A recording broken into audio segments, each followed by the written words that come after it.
Hello, and welcome to the Indy Author podcast. Today, my guest is Amy Woods. Hey, Amy, how are you doing? Hey, I'm doing well, thank you. Thanks so much for having me on today. I am pleased to have you here. And to give our listeners and viewers a little bit of background on you, Amy Woods is the CEO and founder of Context 10X, the world's first content repurposing agency. She helps businesses grow their audience by maximizing the return on the content they create. Amy is the host of the Content 10X podcast, which is excellent, and B2B content strategist, and she's the author of the best-selling book, Content 10X, More Content, Less Time, Maximum Results. And I'm holding up my copy here that has little tabs sticking out of it, so you can tell I'm a fan of Amy's. And that, I would agree, is the ultimate guide to reaching more people online with your content. So the topic we're going to be talking about today is choosing your social media platform and knowing when to change. And so I think this is a perennial question among authors about how to go about this, but it became especially front and center with everything that's going on at Twitter. And many authors were deciding to move off of Twitter and move on to other social media platforms. But I wanted to start out more generally first as a lead up to that kind of conversation, just about a little bit of background about the concept behind content repurposing and how social media plays into that. Yeah, absolutely. Thank you so much for the introduction. It's really, really nice and great to see that you've got the book as well. So thank you. Yeah, content repurposing is sort of, I guess, a big thing for me. I've gone and created a business around content repurposing, and it's something that I'm really passionate about. And it's all about the fact that people like to learn and consume content in different ways. Some people prefer to listen. Some people prefer to watch videos. Some people prefer to read. Some people are just way more into the shorter form content. Some people like longer form, different attention spans, things like that. So if our audience are very broad in their different learning styles and their different preferred ways of taking on information, content repurposing helps you to achieve a connection with a broader spectrum of people within your audience, and also get in front of more people as well as connect with them through breaking your message up into those different formats and into those different content types as well. I'm passionate about content repurposing because it's all about expanding that connection and that audience reach. So, I guess just to explain what I mean by content repurposing, but for example, if you create a video, then if we were going to repurpose the video, we might create a blog post from it. We might take the audio from that video and turn it into a podcast episode. We might break it down into social media content, so short little snippets of videos to go on the social platforms. We might pick up some key quotes and learning points and things like that and turn them into interesting graphics or perhaps a carousel. And we mentioned Twitter a minute ago. We might break that video down into a Twitter thread or a whole load of different tweets and things like that. So that's what I mean. That's what we're talking about. So when you mentioned about the role social media plays, I think that the way that we often initially get found by other people and people initially engage with us is quite often on social media. In fact, it's when people are holding their phones and then they're flicking through a social media platform and they're likely to see you in this small device on a social media platform in a fairly bite-sized format, like a short little tweet or Instagram story or a LinkedIn post, whichever platform it is.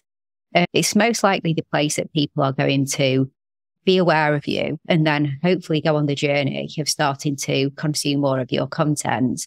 So it's not necessarily a linear journey. People don't always follow this path, but a very common path is that shorter form content first, starting to, resonate with what you're saying, and then potentially decide that they're going to go on and consume something a bit longer that you created because they're enjoying the short form content, and eventually, end up listening to your podcast or watching your videos or becoming a subscriber of your newsletter and things like that. Not always linear. Sometimes people immediately jump to a podcast and then listen to that podcast for years before they then decide to go and follow you on Twitter or Instagram and things like that. But I think with the shorter version, short to medium to long form content is often a journey that people go on. So social media is important for initially getting in front of people, that attraction and that initial front of mind. And it's also really important for continuous front of mind content as well. So people who are aware of you, who are consuming your content. So, they are listening to, let's say, your podcasts. We're on a podcast now, so they're listening to your podcast. It's important to to stay front of mind then with those people who are already aware of you, again, through the platforms that they spend most of their time on, so those social media platforms. So it's about connection, awareness, and broadening your audience, then staying in front of mind with people who know you. And the beauty of the repurposing aspect is it's saving you time. Time is limited. If we are repurposing content we already create, rather than scratching our heads and wondering what on earth we're going to put onto these social media platforms, then it's going to save us time, and we can develop systems to improve that time saving even more. And the repurposing helps you keep in line with your message, and it helps you to, I guess, kind of resonate more, because if we're repurposing longer content, everything's in line, everything's the same message, you're staying on brand, you're not talking about something different on one platform and something different on another platform, and then your podcast is about something else. Because if everything's aligned through repurposing, people really get to know what you're all about and who you are. Sorry, an extremely long-winded answer to your question, but hopefully covering off a lot of what you wanted me to talk about. Well, as you can imagine, I have lots of follow-up questions to that. I think that one thing that I've seen over time, but maybe I'm self-selecting by the people I'm listening to, is that early on in my author career, at least, it felt like the message was you have to be everywhere all the time. And then I think it evolved to saying, no, that way lies madness. You need to pick a couple to focus on. Can you talk about that a little bit? And if you agree that focusing is better than the scattergun approach, how many is too many? How few is too few? Yeah, I think you're right. And, you know, a lot of people saying it's important to be everywhere. And I think actually that term be everywhere can sometimes give content repurposing a bad rap, actually, because people will think that the ultimate end goal of repurposing content is to just be everywhere and get your content everywhere. I don't think that's the case. I do think that it's really, really important to just know where your audience are and make sure that you are only focusing on the platforms that you know your audience are. So firstly, it's doing that audience research and knowing where they are. So if you're being told that you must be creating content for TikTok, let's say, or you must be creating content for LinkedIn, but you're not sure whether your audience are there, do the research and see if you genuinely do see that there are people within your industry, within your niche, who are creating and sharing and engaging with content. Otherwise, just stick to the platforms that people are on. I also think from the bandwidth perspective as well, it's much more beneficial for you to focus on platforms your audience are on, but then maybe you need to niche that then down further to the platforms that you're most familiar with, the platforms that you enjoy the most, because we are going to be way more consistent with content, produce higher quality content if it's something that we actually enjoy. So platforms we want to be on. And then I guess that keyword is really important. You'll drive up the consistency.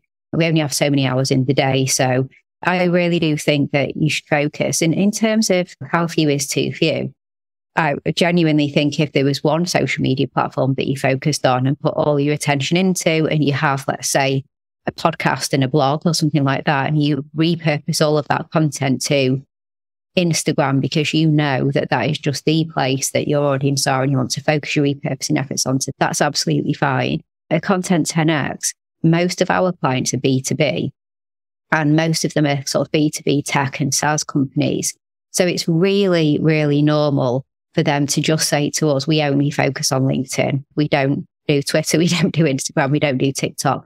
And we devise entire services and work with them to repurpose their content with a full LinkedIn focus. And that works perfectly well. So don't worry if it's only down to one.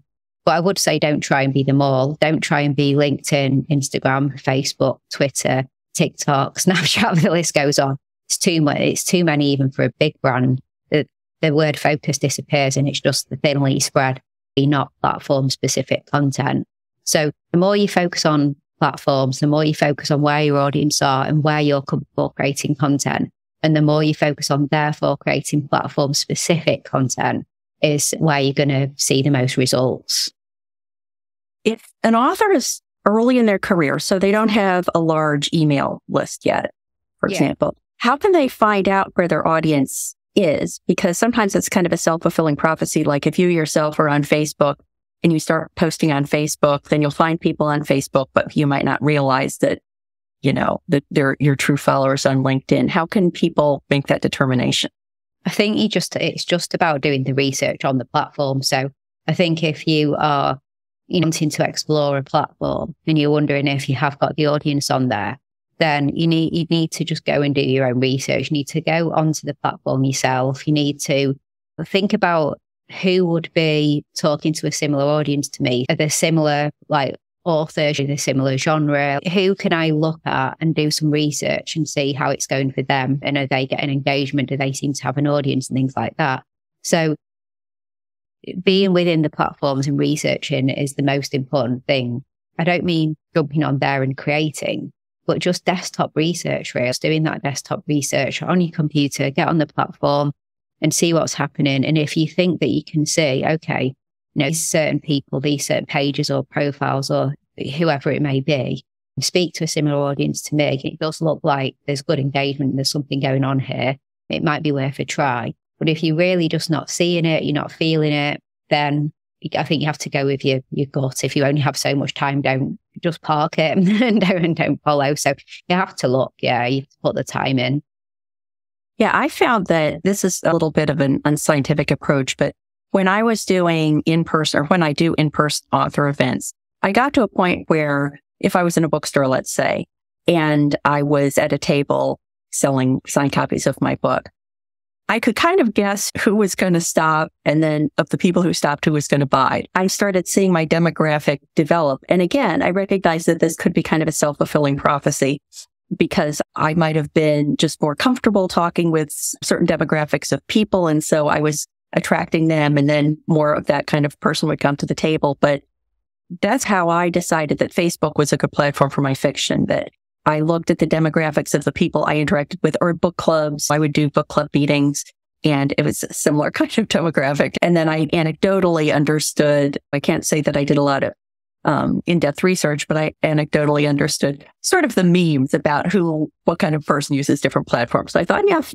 I enjoyed being on Facebook, and anecdotally, that's a match to the people I see who are interested in my book. So that seemed to work out pretty well for me, at least that level of assessment.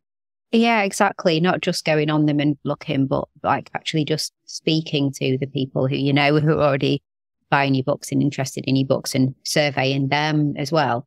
I think that there might be a lot of broad studies that you can look at. So you can do your research and you'll find a reputable organisation that have done a study and are telling you the demographics of the different platforms. So, you have a good idea that if you were to have to draw up a persona of who you were trying to reach, then you might say it's ladies who are between 40 and 50. I don't know, you may be really specific, like divorced or something like that. So some sort of specific factor. And then there are certain organisations that do research that's really reputable, and they have done good research, and they'll be bringing out this data on that these platforms are more likely these age groups and male, female, etc. And these aren't. But there'll always be niches on all the platforms anyway. Like if somebody tells you you wouldn't find an audience on TikTok, you can almost guarantee that you'll discover somebody who has an even more niche audience on TikTok. I keep hearing, really sort of funny stories of insanely niche content on platforms like that. So that you will find your tribe, I think, on all of the platforms, if you really hone in and get really specific and be really consistent so that it's really clear who you're trying to talk to over time. But you made just such an important point that it's about you as well, isn't it? You were quite clear that Facebook seemed good, but also that married up well with what you're confident with as well in the platform. You don't need to start learning a new one and things like that. So you have to get the balance right of both. It's no point in discovering that it's good to go all in on a platform that fills you with dread and you don't want to learn, versus going all in on one that you're more familiar with. So it's getting the balance right. And then I think just being consistent. The more consistent you are, less of a scattergun approach to your messaging and more consistent with your messaging, the more that you will just start to attract the right people for you. Yeah, I think that enjoying it yourself is so important. And the one thing that really surprised me, and I think this was in the aftermath, it's still going on, but people leaving Twitter and looking for other platforms to go to. And much to my surprise, many of them I was hearing were going to LinkedIn. And I worked in the corporate world for a long time, so I was familiar with LinkedIn. I have a lot of LinkedIn followers. It was basically a way that I kept track of when one of my former colleagues changed jobs. It was just interesting to me. But it's not a platform. Like, I can't imagine people enjoying LinkedIn in the sense of like, you know what? I have a couple of minutes standing in line at the grocery store. I'm going to go check LinkedIn. I don't know. Do people do that? Well, it's funny because it did used to be exactly that, didn't it? It was always a platform where you looked at what somebody's job was, you look for a job. And so very much like career focused, you updated it with your CV kind of thing and things like that. But it really has changed. Like, it's very, very much a content platform now. And it's really moved on from just being career focused, I would say. So you've got video, you've got live video. They did a foray into stories type content, but they didn't stick with that. But you've got all the other sort of multimedia. You get a lot of carousels and image posts and things like that. And it has become way more of a content platform than just a networking and career platform. So again, it depends on your audience, but I would say that I know a lot of people who only go on LinkedIn. They're not on Twitter, they're not on Facebook, not on Instagram, but they jump to LinkedIn all the time and are just looking at all this content that people are sharing on the platform. And it's becoming people on LinkedIn who are really old school will say, oh, it's becoming more like Facebook, like LinkedIn's becoming like Facebook and things like that, because they don't like the fact that people are sharing personal stories instead of just sharing at work the other day, I got this promotion, but they're actually sharing a story about something that personally happened to them. But I think those people are getting laughed at a little bit now because it has changed so much as a platform. It's absolutely fine to be sharing more personal things as well as more professional things. But it's all, can't imagine you'd get many sub 20-year-old that would want to be doing anything on LinkedIn. We exist in bubbles, don't we? I do exist in quite a sort of B2B type of bubble a lot of the time, just with who I'm professionally trying to communicate with. So all those people are just spending an awful lot of time on LinkedIn. But I wouldn't be saying this if I was in a different kind of bubble. But I do think it can be an underestimated platform. Don't think of it as that career professional networking, looking up people's jobs and resumes and CVs platform, because it very much is a content platform. And people are doing really well with all sorts of different audiences that they want to reach on the platform. So so if anyone is kind of not sure, it's well worth just going and seeing if you think there's something in it. Yeah, my current social media approach is that I mainly do my fiction on Facebook. I have a private Facebook group, which is just fun. I did Facebook ads very successfully in like 2021. They kind of tanked in 2022. So I'm trying to figure that out. I also do Twitter, and I don't really understand Twitter at all, but I find that if I post information from my podcast episodes, many of my guests appear to be more Twitter centric. And so I end up, I believe, finding a lot of listeners because my guests share the posts that I post about them on Twitter, and then people discover the podcast that way. And then I had just ignored LinkedIn for a long time after I left my corporate job until I started hearing this about it becoming more of a thing. I was hearing about it in terms of people leaving Twitter, but I'm thinking that it's a good place to go because I have two services.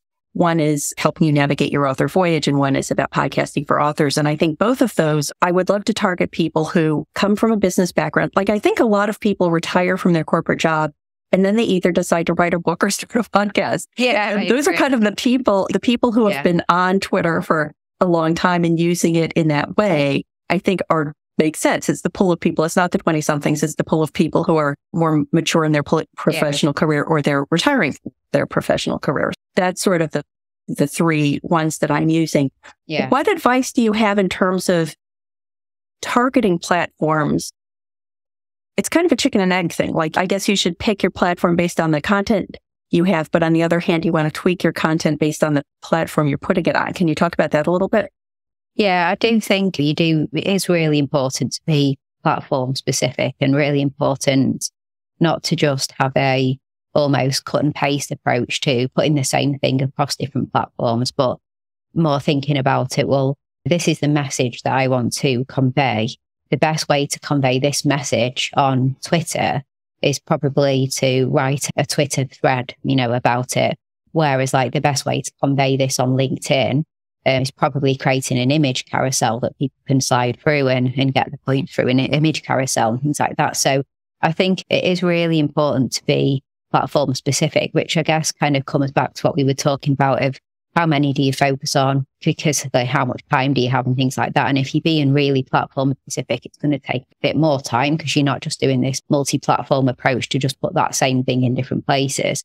But I think it's really, really important. I think respecting the platforms, even just down to if you're sharing an image, making sure that the right image dimension is used on Twitter as opposed to the right image dimension, like a resize of that image and things like that, because it all gets noticed by the people on the platform and people will know that doesn't look quite right because you obviously shared it elsewhere versus actually you created this specifically for the platform.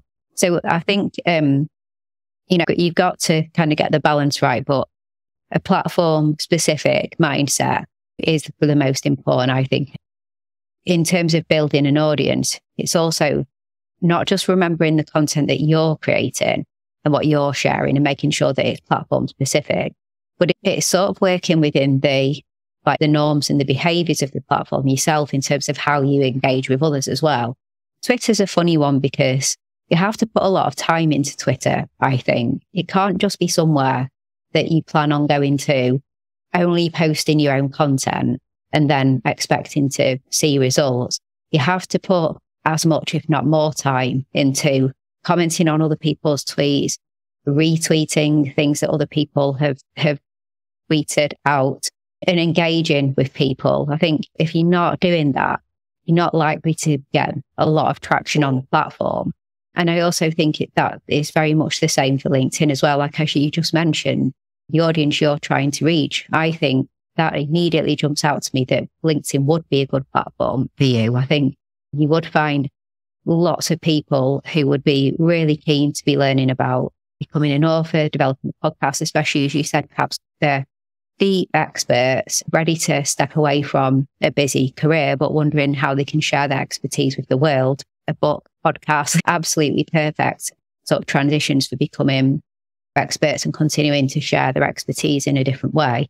But how would you build that audience? Yes, through creating platform specific content for LinkedIn, but like really importantly, by finding the people that you want to connect with and connecting with them and sending thoughtful like connection notes and things like that. So it doesn't seem like it's just a kind of blast through trying to connect with people, but putting something thoughtful as you connect with them. And then when you know really specifically the networks you want to grow, making sure that you're regularly engaging with those people's content as well. So if you know somebody who you think is speaking to a similar audience to you, maybe like a career coaches that specialize in people who are in their like 50s or something like that, or 60s. So like you think, right, people at that stage of the career would be perfect for me to work with. Comment on their LinkedIn posts, because every single time you engage with and comment on their posts, their audience see your comment, and people are nosy and people are intrigued when they see somebody make a thoughtful comment against somebody else's content, and they'll click on you. That's what everyone will do. They'll go and click, oh, that's an interesting comment made about this. I like it. I agree with what she said. Who is this person? Click on it. Before they know it, they're looking at your content. They might connect with you. And that's where the magic happens on LinkedIn. It's not just your content. It's you thoughtfully commenting on other people's content when you know that person is speaking to people that you want to speak to as well. So it's putting the time in to engage and comment and share and be thoughtful, as well as platform specific content. So we've deviated away from like repurposing and things like that, but that's how you will grow and get a name for yourself in front of the right people on especially LinkedIn. Well, I realize there is a distinction in how I'm using social media that I hadn't thought of before. And one is to create connections, and I'm using Facebook for that for my fiction platform. I want to expand doing that on LinkedIn for my services platform. But I would say in Twitter, it's not connections, it's providing a service to my guests. And so I don't ever really expect to interact with anyone on Twitter because I find the user interface confused. Like every once in a while, I'll see that somebody's commented on a post, but it takes me forever to find like what the post is. It's just an arbitrary comment. Like, what are they talking about? And then I have to do this research effort to find out what they were commenting about. So I don't find it attractive in that way. But I hope a secondary benefit by doing a service for my guests by saying, okay, I know you guys, a lot of you guys are on Twitter, and I want to make this content that you provided easily available to your Twitter followers. And it would be great if as a result, some of those followers ended up listening to my podcast or buying my book or checking me out. But I probably wouldn't end up spending any more time understanding Twitter because I realize now that's my goal. I think that's always been my goal, but I never really thought of it explicitly in that way, as opposed to I'm really wanting to engage with people on Twitter. Yeah, no, it's great. Like use the audience and the network that your guests are having and give them an added incentive to share on Twitter by giving them some content for them. There's nothing wrong with that. And that's absolutely fine. That's your Twitter strategy. It's just really to have a presence through your guests and giving them some content to share. And then you can focus, like you said, on the platforms that you prefer, which clearly it's not Twitter. And I agree with you. It's a funny old clunky platform. I'm sure Elon Musk and his team are probably going to be doing some kind of change it to the platform at some point. But, but that's if enough people stay, because there's a lot of people leaving as well on this. Yeah. Yeah. And I think it's a good illustration of not putting all your eggs in one social media basket, just as with ads, just as with anything that is. Exactly. People were 100% in on Twitter and now they're unhappy with Twitter. Although I will have to say that people who are making decisions about Twitter because of like what they're reading in the news and research they're doing about the company and the leader and so on, that's one thing. But I sometimes get sad when people leave a platform because of the content they're encountering.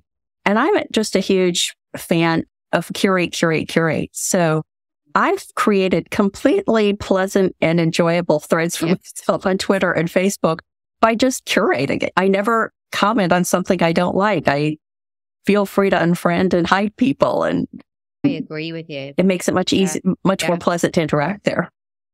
It does, doesn't it? You know, you are in control of the content that you see, aren't you? And when people are saying, no, I just got sick of seeing this, that, or the other, it's like unfollow them. Like just only have like people that you follow and engage with that you want to see that content and you're happy with it and unfollow anything else. And not only will you obviously only see the content, therefore, of the people and the profiles and things like that you follow, but the algorithm will get used to what you like you said, don't like or share or anything that you don't want to and things like that. Yeah, I think when people get really fed up with what they're seeing, it is a shame because clearly there's a misunderstanding with regards to you can control the content that you see. You just have to be ruthless with who you do and don't follow.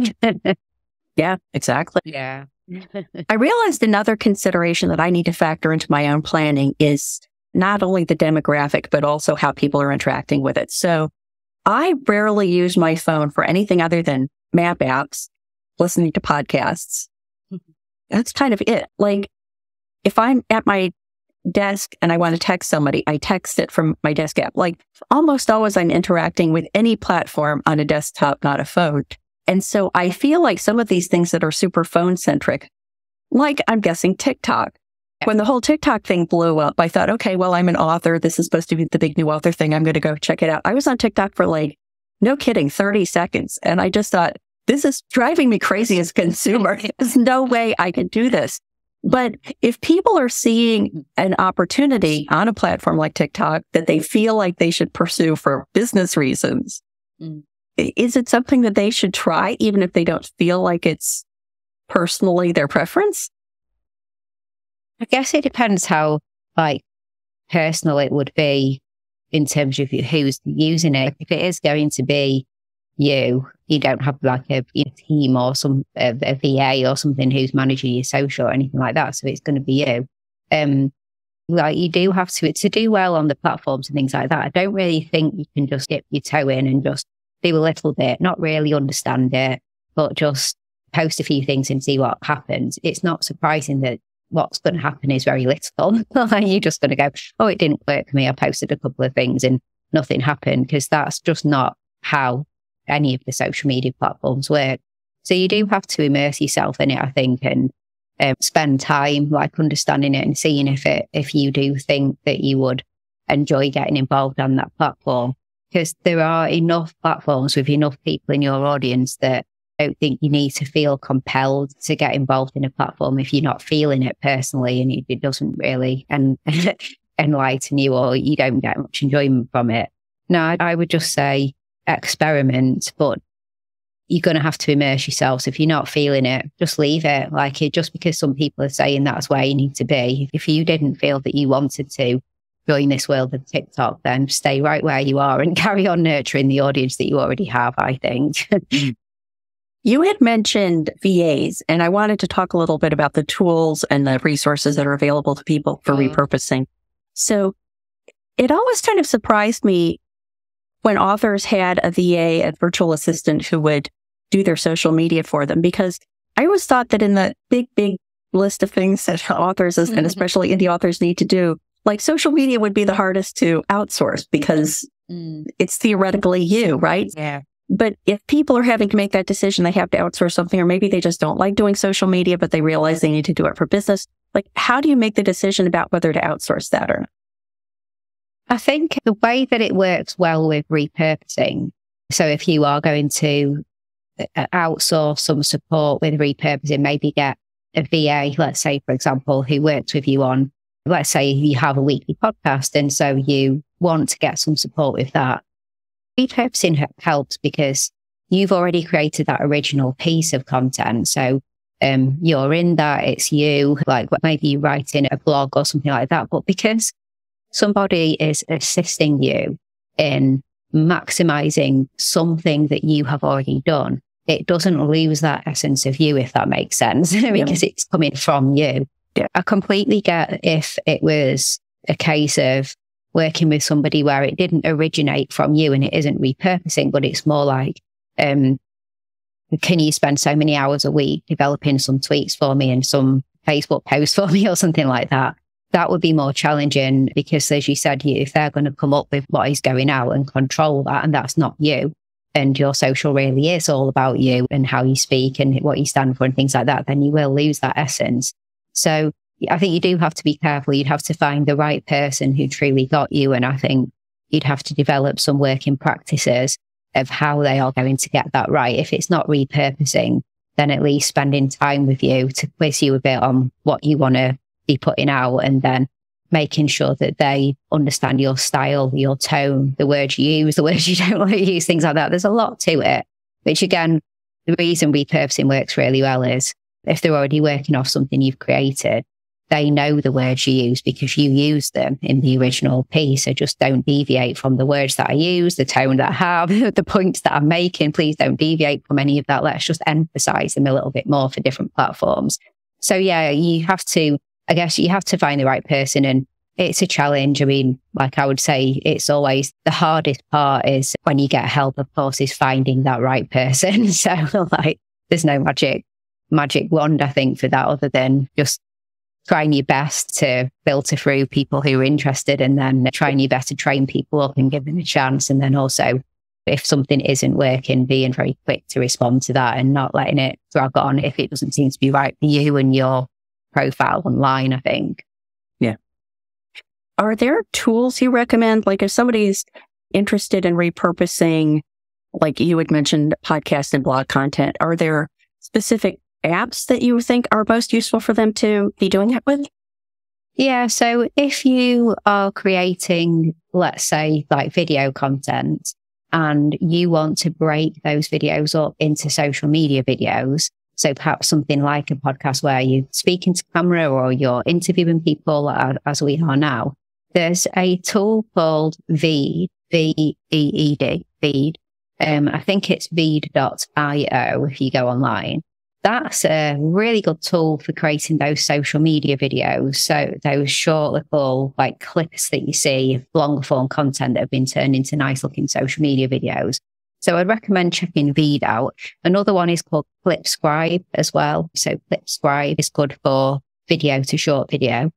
Canva, I'm sure a lot of people have used and heard of Canva, C-A-N-V-A, but Canva is really good as well for images, quote images and graphics and things like that. But also like they've got video aspects within Canva now as well.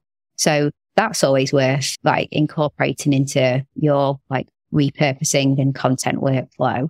If you had audio on its own content, you didn't have video content, but you had audio content, then audiograms. So there's a tool called Wave, W-A-V-V-E, Wave. And there's also Headliner as well. So they're tools that help you to create audiograms. So you don't have anyone on camera, but will take your audio snippets and create social media audio snippets. So they can be good. And then in terms of blogs, so when you have a blog and you're looking at repurposing that, I don't have any tools that I could recommend that turn blogs into social content. There's lots that say that they do, but there's none I've found that are good enough that I could possibly recommend. I think there's a lot of the time, the tools that use AI to break a blog post into social posts, to my opinion, don't do a great job of that. And you'd never use that post that they just turned that blog post into because it lost context and it doesn't make the point correctly, or it's not in your tone, your style, that kind of thing. There might be some, but I couldn't mention one because there's not a single one that we use or have found to be good. But again, Canva's good for example, taking a blog post and then storyboarding out the main points that you're making in that blog post, and then using Canva to create some nice images, to create a kind of an image carousel that you could be sharing on the social platforms and things like that. You could do that. But yeah, I guess they're the main sort of tools. I would also say another tool that isn't a content creation tool, but something that I would recommend is if you're looking to get into a bit more of a process flow of how you create content and then how you then go ahead and repurpose it and create some more content, look at a tool like Trello to help you manage checklists. So help you to actually manage yourself getting that work done.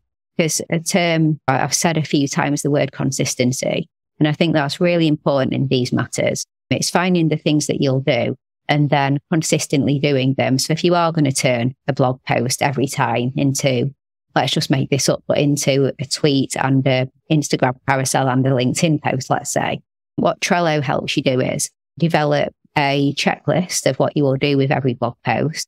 And then you can duplicate that and repeat it every time so that you always follow the same process. I mean, you can even time how long it takes to see whether you're getting a return on investment by timing that checklist and all sorts of things.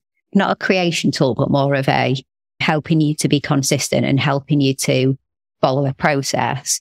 Have a look at something like Trello as well for workflow. Yeah, I'm a big Trello fan myself.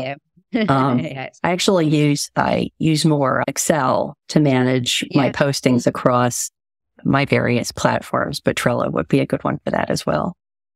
So the last thing I wanted to ask you is it possible to repurpose too much?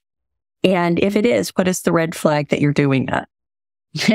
Is it possible to repurpose too much?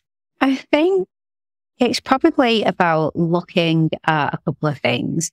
What platforms you're wanting to repurpose your content to, and then drawing up a schedule of what would be going out across the week or across the next couple of weeks based on what you've repurposed. And then making sure that you haven't, like you said, created so much content that it's going to result in you having 2 or 3 posts a day because you've done so much.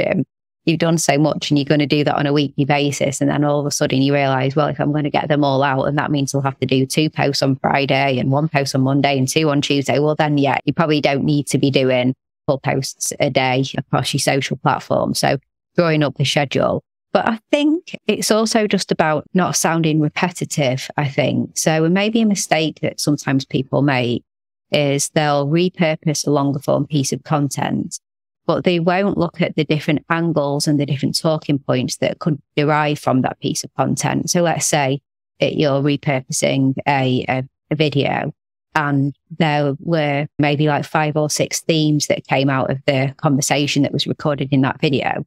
And so from those 5 or 6 themes, you're able to create 5 or 6 different quote images, but within the social post, it would share that quote or that learning point and then have an interesting piece of copy that goes with it that talks about that learning point. But because it covers different ones, none of them sound the same. They all come from the same episode, but they all latched onto a different point that was made or a different tip, a different piece of advice. So it's not sounding repetitive, even if the call to action is if you want to hear more from this, then do head over and check out the full video or listen to the podcast, read the blog post. But if you don't pick out enough different learning points or angles or stories that were told, and it gets repetitive where you just choose something and then the social post just basically says, in this podcast episode or video, we did this, go and check it out or something like that, it starts to sound repetitive. I'd say don't push it. If you were planning on repurposing a guest interview into a number of different pieces of social media, you sort of set your heart on 5 different quote images, but you realized that there weren't 5 really specific different talking points because you actually spent a lot of time talking about one and you only really managed to fit 2 more different themes to the conversation. Just don't force it then. Just do 3 quote images instead rather than repetitively doing 5. So yeah, I think it's taking an audience focused step back and just thinking, if I was the audience, is this varied and interesting? Or have I just got to the point where I'm sounding a bit like a broken record with a bunch of repurposed content that's starting to say the same thing? That's the test I would do anyway. Yeah, it's interesting to think about that in the context of having just talked about Trello and managing the posting process, because there was a period of time last year when I had somebody helping me with my podcast. And for a while, what I do is I pick out 2 minutes of content from the episodes. And then in the week following the airing of the episode, I post one of those each day, highlighting a different topic as you're describing. And when I was having someone helping me with it, he would often pick out more than 6. He would pick out 8 or 10. And I would think, oh, I should really use them all. But for whatever reason, I could never get my brain around. It worked so well for me that I had the podcast episode on Tuesday. And then on Wednesday through Monday, I was posting the daily clips. But then if I had more than 6, I would get into this. Now, am I posting different ones on the same? It got so confusing for me that I finally just told him, even if you find more than 6 good things, just pick 6, because for whatever reason, I can't deal with more than that.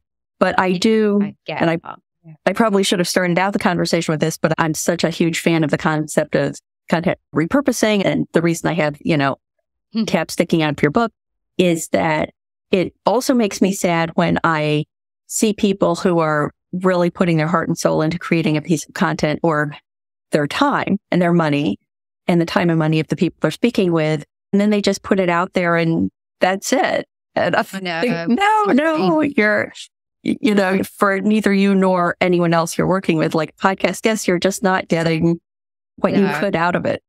It's easily done. Lots of people do it. And anyone who's might be listening now thinking, gosh, that's me. To feel bad, because it's really easily done, to just get a bit too focused in the new, what I tend to call them pillar pieces, like those, say, an interview, get a bit too focused in the pillar pieces and get yourself on a hamster wheel of, got to get the next one. And then not realizing, I'm just not making the most of them. What am I doing with them? I'm publishing them and moving on to the next one. Really easy to do. It's an easy sort of trap to fall into. And it's just about trying to break free from that and trying to develop a mindset of what can I get from each piece of content. And I guess circling right back to the start of the conversation, people aren't necessarily going to immediately spend half an hour with me listening to an interview or something. So I need to find ways for them to spend 20 seconds or a minute with me first. And after time, they'll build up to spending half an hour with me. How do I do that? I break this longer content down and get it where they are. So again, coming back to what you spoke about, getting in front of them on the platforms that they are, engaging with them, and then it will all start coming together. It takes time, but it works. When you get it right, it will work. That's so great. Well, Amy, thank you so much for chatting with me. And please let listeners and viewers know where they can go to find out more about you and Content 10X online. Yeah, of course. Well, thank you so much for having me as well. It's been a great conversation. So if you want to connect with me, or find out more about, I guess, Content 10x, so I guess the best place to go is content10x.com, because you'll find everything there. And then I'm on most social platforms. You'll find me, Amy Woods, on LinkedIn. If you connect with me there, let me know that you listen to this podcast. That would be great. Otherwise, you'll find at Content 10x on all the platforms. So yeah, you won't struggle to find us. Great. Thank you so much.